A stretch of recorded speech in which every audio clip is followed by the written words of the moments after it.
Ja has fet el primer pas per poder triar els teus futurs estudis. Conèixer-te millor i has dedicat un temps a reflexionar sobre quin és el teu punt fort, com ets, què és important per tu i què t'agrada. I ara, què? El segon pas per prendre una decisió és investigar els camins acadèmics disponibles. Obre bé els ulls.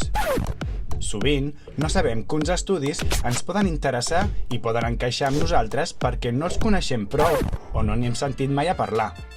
Així doncs, haurem de buscar tota la informació que puguem, ben contrastada, sobre les branques d'estudis que existeixen, a quins sectors professionals ens donaran accés. Uf, quina feinada! Per on pots començar la cerca? Centra't en aquells camins acadèmics que et criden més l'atenció, que desperten la teva curiositat.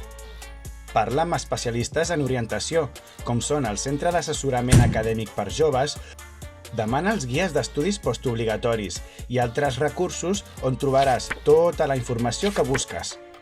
Apunta't a activitats per a estudiants, com la campanya Informa't, on t'explicaran en detall com funcionen els cicles formatius i els graus universitaris.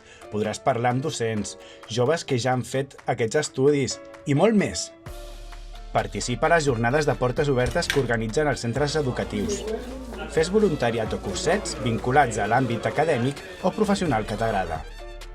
D'acord, ja has fet una investigació a fons. Et coneixes molt bé i coneixes encara millor les opcions acadèmiques que t'interessen. Ara, només et queda el darrer pas. Prendre la decisió. Com? T'ho explico en el següent vídeo.